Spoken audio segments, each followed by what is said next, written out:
Welcome back to another episode of the Wet Dreams podcast. I'm your host, Jose Gonzalez. I'm a mental health counselor and a sex therapist. I'm Dr. Brad Hinman. I am a licensed marriage and family therapist, professional counselor, and a sex therapist. Today, we're talking about sexual shame and purity culture. It's the hot button thing. And you and I come from, religiously conservative backgrounds. So we're very versed in sexual shame. We're pros. And I thought it would be a good conversation and give some of our background a little bit too.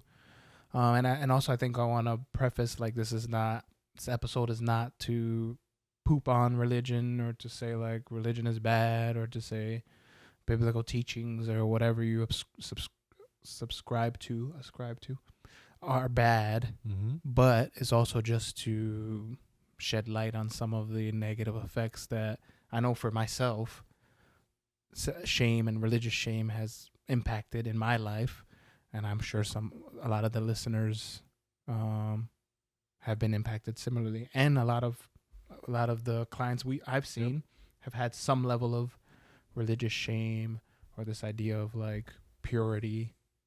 We all live in a kind of a purity culture, so I thought it would be good to discuss. Oh yeah, it's gonna be a good definitely one. Yeah, it'll be a good one. The first when I was thinking about this topic, the first image that comes to my mind is I was in high school, maybe, I don't know, and so I grew up Adventist, for anyone that doesn't know, but pretty conservative and Hispanic Adventists. On top of that, we would spend basically all day in church, and then the evenings and like Sabbath school, like, we'd be like all day. So then, if you're interested in a girl or if you're interested in someone from out of the church, they come and spend the day at the church, and you awkwardly look at each other and not say anything to each other, whatever, But someone that I was interested in came to my church, and I think in between, after church had finished or something, I don't know, we were outside talking outside the church, and then I remember my dad, I don't know if he saw me. I never talked to him about it, which of course it's something that happens, but I don't know if he saw me talking to her or something. He poked his head out of the church, and in Spanish he said "ten cuidado," which means be careful, And like, I think I knew what he meant. He's so vague, like whether he meant making out, whether he meant having sex. I don't know exactly what he meant, but I kind of surmised like, be careful. He did that, and then he left. And this is the idea of like, oh, careful, this boogeyman, or like, watch what you're doing. Or I don't know exactly what he meant, but you can surmise like, watch what you're doing in case you're gonna have sex or get her pregnant, whatever. I don't know. I think there's this idea of like this boogeyman thing. We don't actually say exactly what it is, but it's ever present of like, if you have sex or, making out can lead to sex, or if even, in my parents' generation, like if you kiss, they get pregnant, or some of these crazy myths, this like boogeyman effect of that's always around. So anyways, it reminded me of that example in my in my life, or whatever. I'm sure you got some examples. That'd make a great graphic. Yeah, just like ten cuidado with his head coming out, like, all right, stop cock blocking me, Dad. Yes, right, exactly. Well, and I think that be careful is a good summary of the sex talk that Christians have with their kids, right? I always tell people, and again, I want to reiterate what Jose said. We're not trying to disrespect religion at all, but you can love something and be critical of it when it needs criticism. Think your favorite sports team, right? You might root with all of your heart for that sports team, but if they screw up, you're gonna talk about it, right? Yep. So, I think there's things that we can improve on with religion, Christianity, and sexuality. Yep. But anyway, so back to my point. I think many Christians, the conversation the sex talk that they have with their kids is don't do it. It's 3 words. That's it. Right. And if by some chance that you do it, you're going to get pregnant and die. Immediately. Yes. And die. Yeah. And die. Like that. That's it. Right. That's your life. Don't do it, and if you do, you're going to get pregnant and die. Right. So we try to scare people, right? That, and I mean, frankly, I just don't think that's right. I think it does way more damage than it does good. Because, newsflash, sex is fun. It's pleasurable. It feels and it feels good, right? And so why are we trying to hide that from children? Before earheads explode, I'm not saying children should have sex. I think that this don't do it, and if you do, you're going to get pregnant and die, comes from the standpoint, let's make sex the least desirable thing ever on the planet, and then kids won't want to do it. So basically, you're lying to them. Right.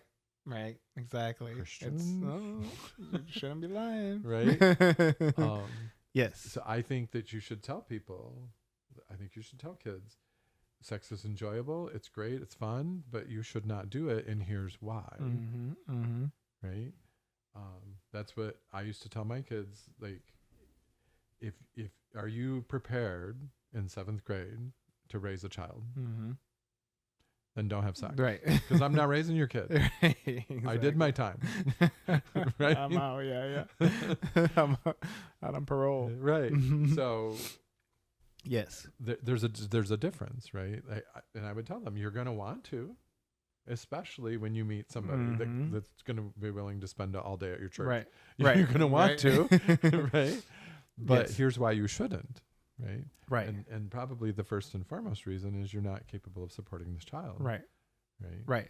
Yeah, and it's that just straight up fear without anything behind it. Like in that scenario that I explained, like there wasn't any follow up of like, hey, like I saw you and her talking. Did what happened? Or like, hey, just for your information, like how much do you know about sex? Whatever. Like there was no follow up of like from that situation. It was just like, I'll be careful, and then leave it alone, and I've never talked about it again. Like who, you know what I mean? Like there's no, it's just the fear of like, don't do it. It's going to be bad, you know? And this idea of, you know, I think part of it also too is like having sex before marriage, then it also damages you. Again, it's all fear-based tactics of like, don't do it. If you do it, you're damaged goods, like you're chewed up gum or whatever. I don't know, you know, take any like metaphor, like you're screwed now, like, and there's no coming back from that. You know, it's just all fear-based. And that's another thing. You're gonna get me started. There we go. Good. Which That's the point. The whole point. Here right? we're good. You know. So, if we look at kind of Christian culture, right? So you're not supposed to know anything about sex until you have sex. Then you're supposed to be an expert at having sex. Yep. Right. You're supposed to know all the pleasure points. You're supposed to be able to know, you know, how to please yourself, how to please her, how to please whatever, and all the positions. Right. Well, how are you supposed to know that? Right. And on top of it, if you throw that you shouldn't masturbate too in there, how you know what feels good for you, even. Right. So this don't do it, and if accidentally you do it, you're going to get pregnant and die. Combine that with you're not supposed to know anything about sex or masturbation until the day you get married, and then you're supposed to know everything. And both of you are supposed to want sex all the time so that you can make babies. Right. More Christians, right? And so if you combine those things, it sets people up for failure, right? It sets people up to be in our office, because I've seen many clients who did all the Christian stuff right? They didn't have sex before marriage. They didn't masturbate. And then they come in here and they have sexual dysfunction, right? They either have pain with sex, or the guy is losing his erection at 17, 18, 19, 20 years old. They don't know how to negotiate for sex. They don't know how to ask for sex. They don't know how to turn down sex if they don't want to have sex. Yep. They have all these problems. Partners feel obligated, like the to have sex when they don't want to or whatever. It's like, and they didn't learn. It's like doing the dishes. Like, I don't want to, right. but it has but to be it's my done, duty, so I might as well. Right. Right. So it leads to all these problems because we don't talk to people about sex and we don't teach them that it is enjoyable. But, so is eating brownies. But do I want them 3 meals a day and that's all? Well, yeah, sort of. I mean, I yeah, don't. kind of. But should I have it? Right. But should I? Right.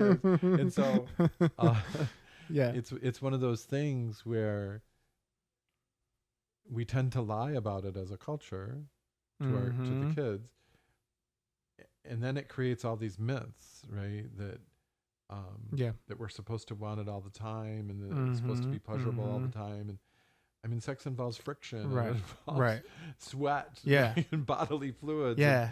But sometimes it's gross. Yeah, right? It's funny because it's just such such competing messages. Because on the one hand,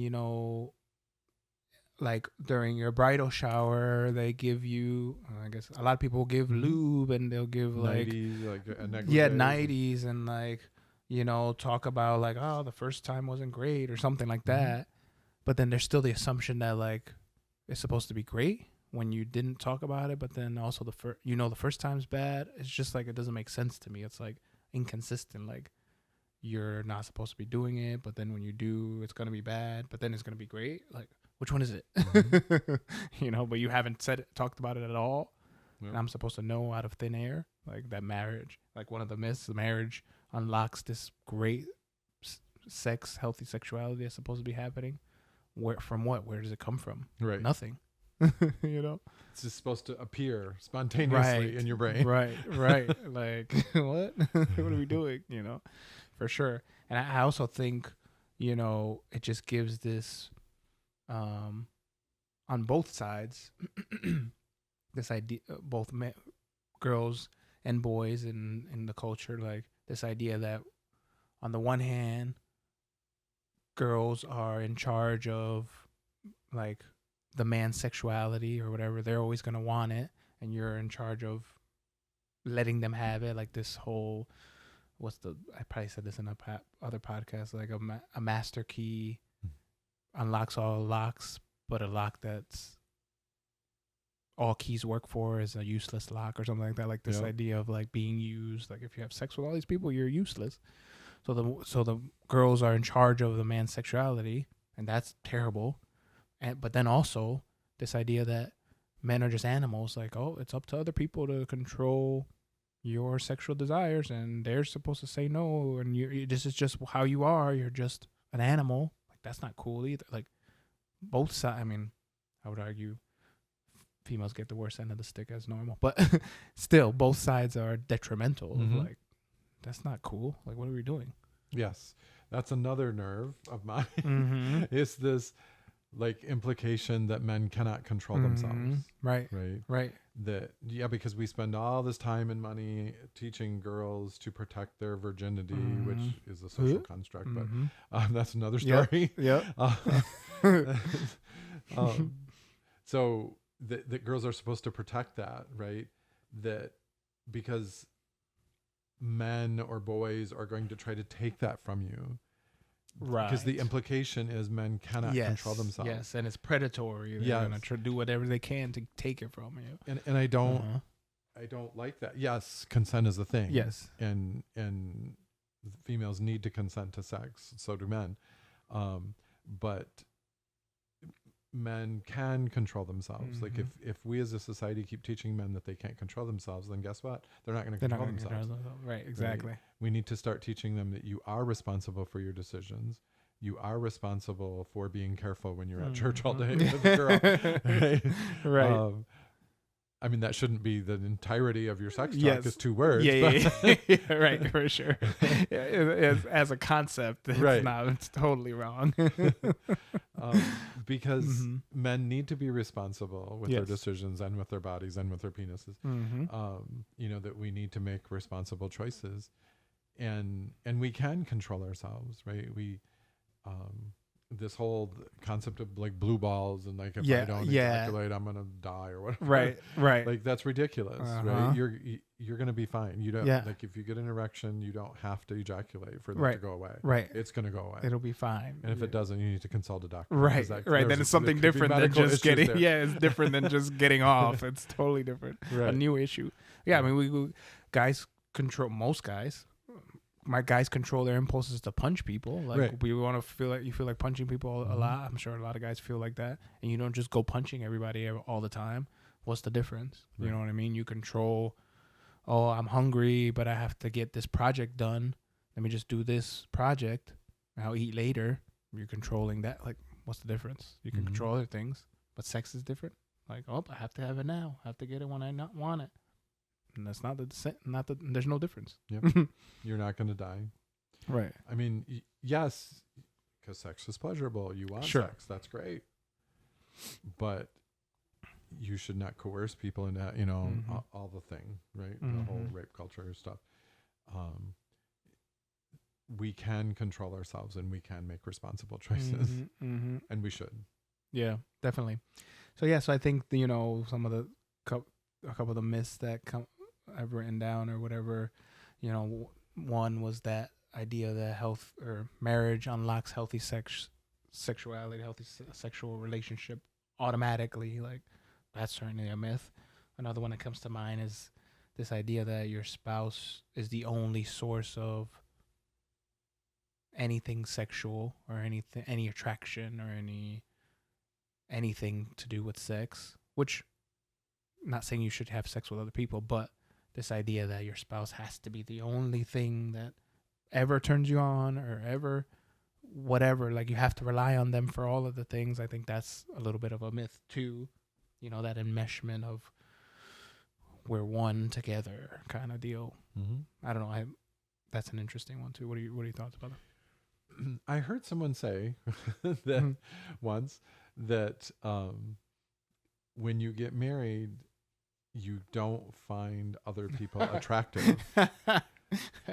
And I said, that's the most ridiculous thing I've ever heard in my life. You said that to their face? Yes. I said, wait. I need more context. Who said that to you? So maybe without outing them, but it was the wife of the person I was talking to, right? And she's like, no, I think that once he's married, he should not find other people, because she was giving him crap because he found somebody attractive, right? Like somebody in the mall or whatever. Yes. I don't know where he was, right? And he was looking at this person. I'm like, I like tacos. I really, really like tacos a lot. Yeah. Right. But does that mean I should not, like, if I see a brownie that looks really good, right, that I should not find that brownie attractive? Right. Also, you're making me want brownies. That's the third time you mentioned it. So I'm going to get brownies after this. But continue. Right. You should just go like this when the brownie is near you. Like, or her implication not like was it. You should be able to look at it and feel zero. And feel nothing. It's good. And I'm like, I don't think that's possible, actually. Yes. So, but again, I'm not implying either that you should have sex with every person that you find attractive. Yes. Which is another thing that men, men think that. Again, with the control thing, I think, like, well, that I can't control myself. This is just how I am. This is how I'm wired. Right. Yes. And so we can appreciate beauty, whether it's an awesome dandelion that we see or a kitty, right? Or an attractive human of the gender that we like, right? Like we should be able to find beauty in things and still be able to control ourselves. Yes. Right? Right. I have not eaten every brownie that I've seen. You haven't? Dang. Believe it or not. I don't know if I could say the same thing. But if I see a brownie, I'm like, I like brownies. That looks good. Right. Well, it becomes like a moral thing, like the fact, and it can turn into a moral thing, of course, in the sense of you see the brownie or you see that attractive person, and then you pursue them, and then you have sex with them. Like, sure, like that can be an issue, but the mere fact that you can appreciate that person looks good, or you're saying that's an attractive person, or they're very pretty, or having that impulse as a human, that isn't moral. Mhm. You know what I mean? Right. Like, it's like the moral, like the impulse to look at a barking, when the dog is barking, you look over towards the sound. Oh, that's moral. Like, it's the same thing to me. It's that Mhm. initial human impulse to find something attractive, or to have your attention go to something or whatever. Mhm. That's not the moral issue. Okay, what do you do with that? But that's not moral. But I think that's the assumption of, like, that shouldn't be there. Should be this purity, pureness, that I only have eyes for my spouse in either direction, male or female. Mhm. But you're neglecting human. I think with a lot of these concepts that we're talking Mhm. about, I think it's good in principle, right? Mm. Like the idea of Sure. I think it's great if you only have eyes for your spouse. Mhm. Like, that's the ideal, I suppose, Mhm. right? But of course, when you see something attractive, you're going to notice that. Like, that's human nature, right? And so I think that whether you choose to act on it or not is another story. What I tell my clients, of course, in you and I both primarily see men with out of control sexual behavior, right? Or problematic sexual behavior. And so what I tell my clients is, you can notice that beauty for 2 seconds. Mhm. And then you have to move your eyes, Mhm. Yeah. right? I call it bouncing your eyes, Yes. right? And so, in other words, you get 2 seconds and then you have to look away. Mhm. Because in other words, if you keep staring, you're going to start fantasizing. Mhm. You're going to start Mhm. picturing that person without any clothes on. You're going to start imagining what you want to do to this person and what that's going to feel like. And then that's going to lead you to looking at porn or acting out or getting this person's phone number when you're married to somebody else.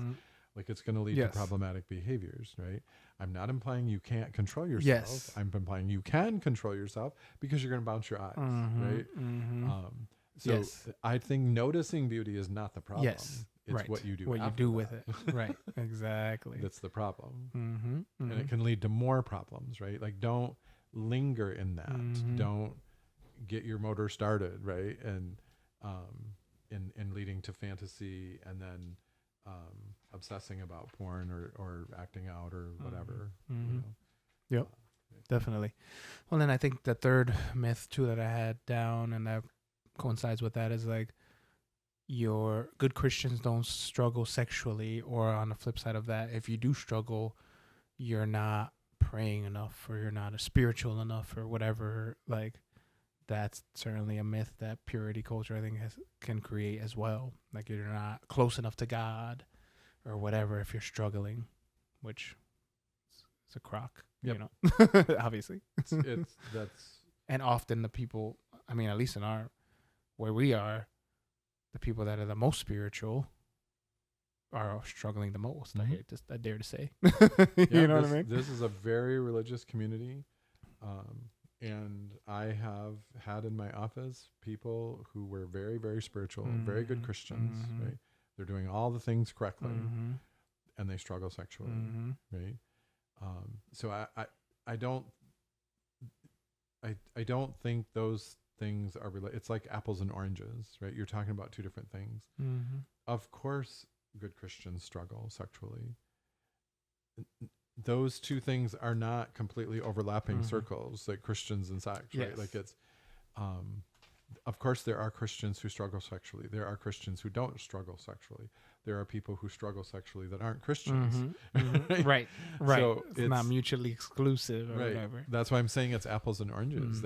Those two things don't really have anything to do with each other. And so, and actually, like you implied, I think that some Christians struggle sexually because they've not had the sex talk, what you and I would imagine the sex talk to be, right? Where you talk openly and on an ongoing basis with your children about sex, right? A healthy sexuality and what's happening to their bodies as they age and as they change, right? As they grow up, you know. So if you have healthy sex talks with your kids, then it's going to turn out better for them, and they're going to be able to negotiate for sex and all those things that we talked about earlier. But if you don't, it's just going to drive sexual behavior underground, which can create problems with porn. Right. Yep.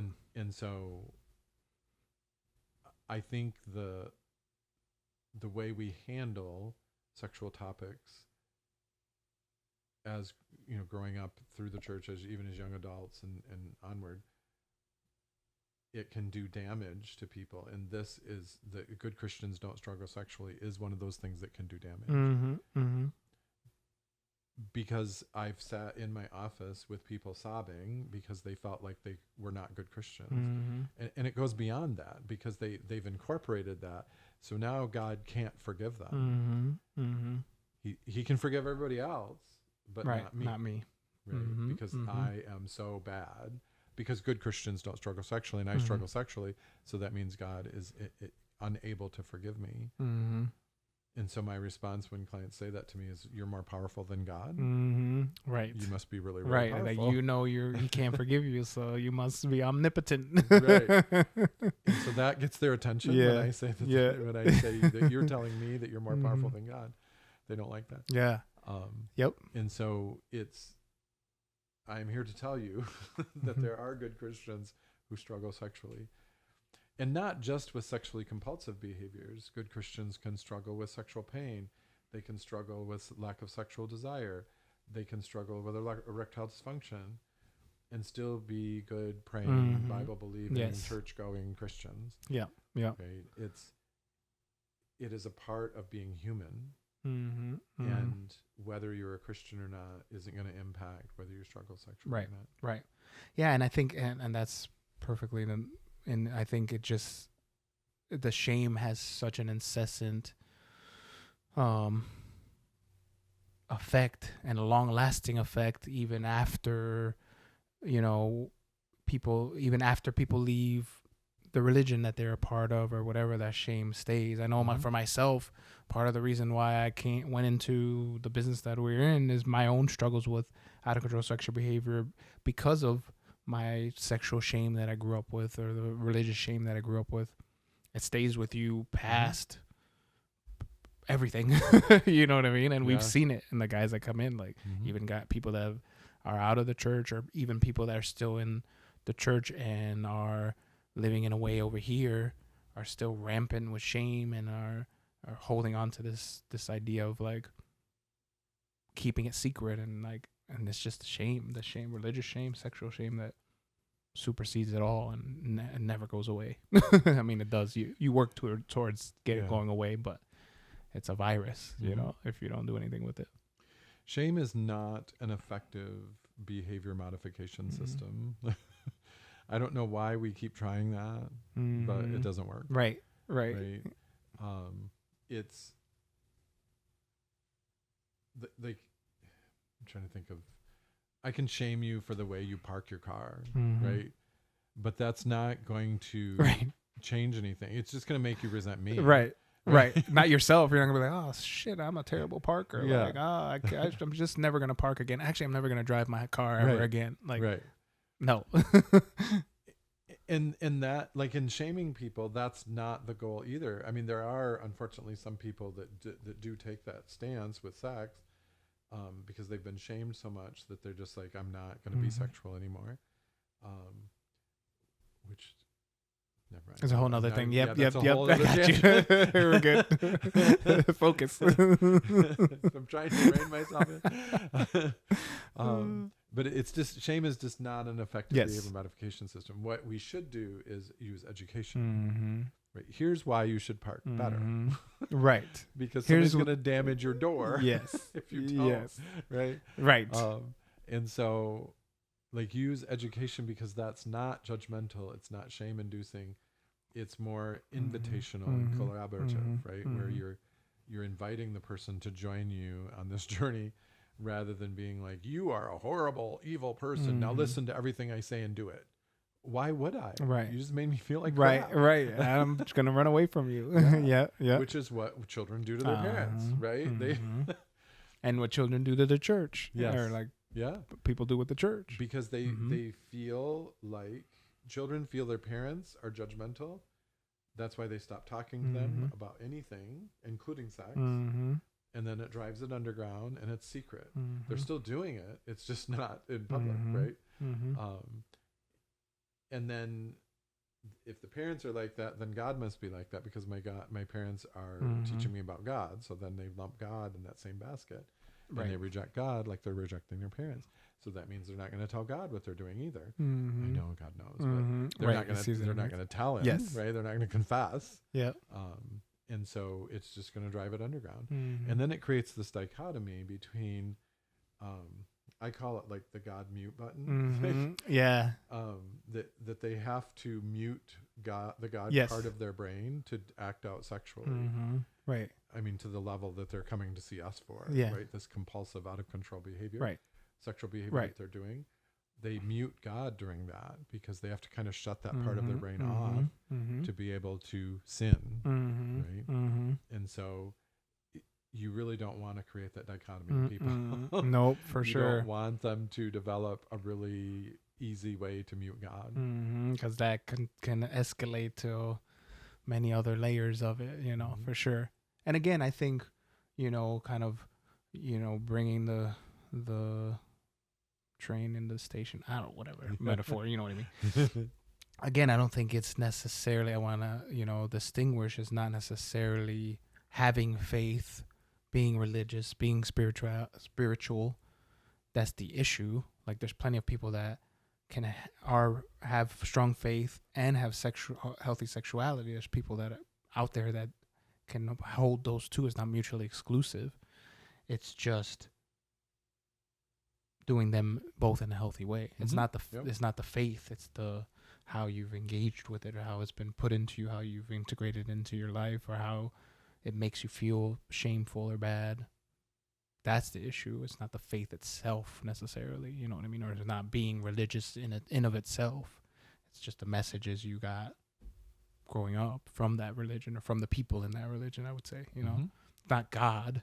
Yeah. It's the people, unfortunately. And I think part of our job is replacing those negative, unhealthy messages with new, healthy messages, right? That allowing people to talk about their sexuality, allowing them to explore themselves sexually and their partner, right? And talking to their partner about what they want and what they want to try, right? Yep. That's another thing with Christians. They tend to, especially at the beginning of after they get married, when they're allowed to have sex, right?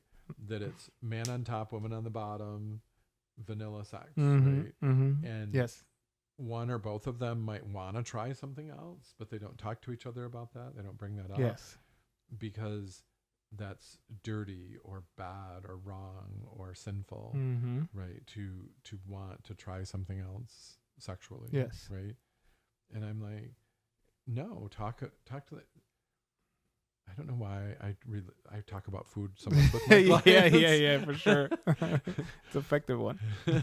But I'm like, you can offer pizza for supper, and if she doesn't want it, right, that is not a moral indemnification of you, right? Like, how could you want pizza? Right. That's disgusting. Right. It's she just said no. That's it. Yeah. Right. Move on to something else. Yep. Do you want pasta then? Right. Like, it's right. There's no moral tie to you with whatever you asked for. Right. Or what you like. Right. Right. It just is. I don't know if I'm veering off. No, you're good. No, go for it. Like, we don't choose. Like, nobody sits down with a spinner.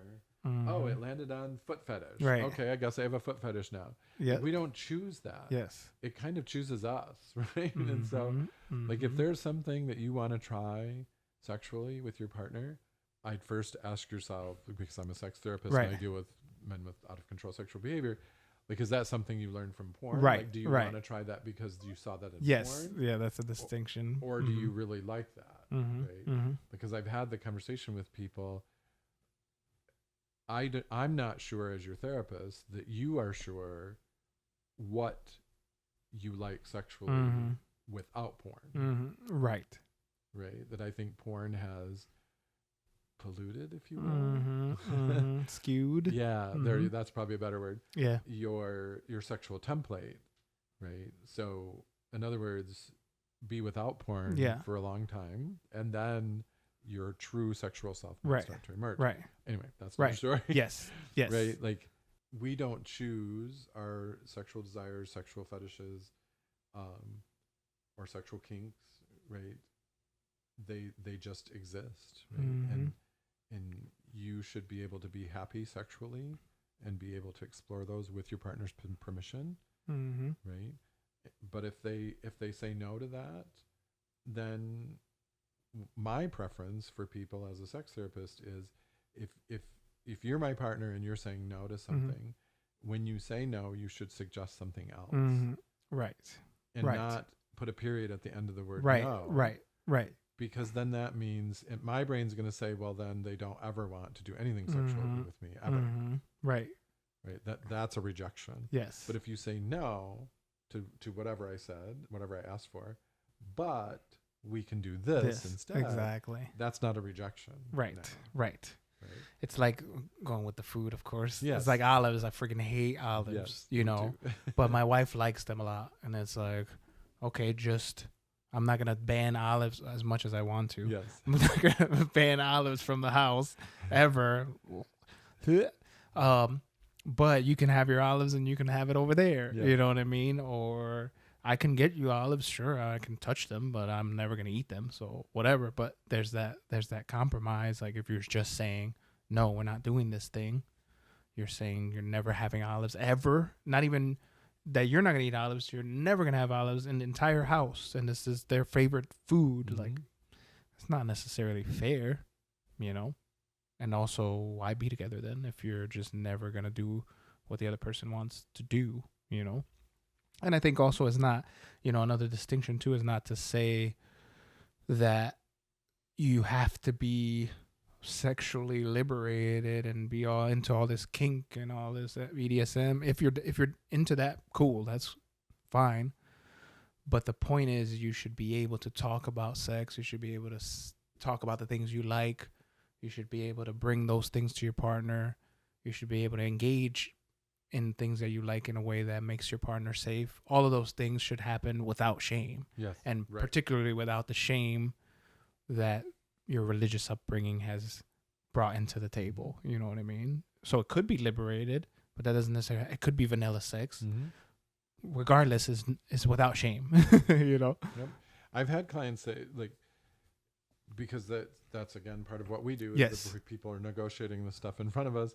And so, I've had people be like, no, that's disgusting. Yes. Why are you even asking that? Oh, there's something wrong with you for even wanting that. And I'm like, can you try that no again without the moral judgment? Yes. Right. You can just say, no, thank you. Right. That's it. Like you don't have to add all that other stuff in there. We teach our kids that. No, thank you. Right. Say, oh, gross. Right. Chill. Yeah. I like my kids. Yeah, because if you're at somebody's house, right, and your kids are like, that's disgusting. So gross. Olives. I'll be like, yes, yeah, kid. They suck. Or you could say, no, thank you. Right? Yes. And so I think that we need to develop more conversations between partners where there isn't the moral judgment, there isn't the shame inducing factor there, right? And again, I'm going to go back to, because it bears repeating, if you say no, you should offer something instead. And that includes even just asking for sex, right? Like, hey, I'm ready to have sex today. And if your partner says no, they should not end that with no. They should say no, but we can do this instead. Like we can go for a walk and hold hands, or we can sit next to each other and cuddle and watch a movie or whatever. Right. It's not as good as sex, right. but right. It's or even something. Like, oh, let's do it tomorrow and mean it. Yeah. I think that's a distinction. Like for sure. Okay. Yeah. No, let's do it tomorrow. Let's carve out time for it tomorrow. And then actually do it. It's not just like, tomorrow. Tomorrow. Like that's another thing. But well, I tell people that, like I tell them if you say to somebody, no, but we can do it tomorrow, and then you don't do it tomorrow, you can never use that phrase again. Right. Yeah. That's a good one. You've ruined it. Yeah. That's a good one. I like that. I might steal that. Let's say you can't use that as an excuse. Yeah, that's good for sure. Yeah, I mean, sweet. I think again we may have another podcast about this or whatever, but I think it's certainly an incessant thing. Like I said, in my upbringing, I think it was pretty intense. And again, I don't think it's a way to demonize religion. Funny, but it's just it's shame. A lot of it is shame based sometimes, and I think we want to peel off these layers of shame, and it's tough though. It's definitely tough. Yeah, we'd love to hear any of the sex myths that you have, or any of the things that you kind of hold from your upbringing, religious or not, any of those kind of myths that continue to be part of your day, your present time, even if you don't want it to be there. But we'd love to hear from you. Wet Dreams Podcast with a Z on all social media, Facebook, TikTok, YouTube, all that good stuff. Thanks for listening. The Wet Dreams Podcast and any content posted is intended for general information, educational, and entertainment purposes only. We are not responsible for any losses, damages, or liabilities that may arise from the use of this podcast. It is not intended as a substitute for the advice of a physician, professional coach, psychotherapist, or other qualified professional, diagnosis, or treatment. Listeners should not disregard or delay in obtaining a medical advice for any medical or mental health condition they may have, and should seek the assistance of their healthcare professionals for any such conditions.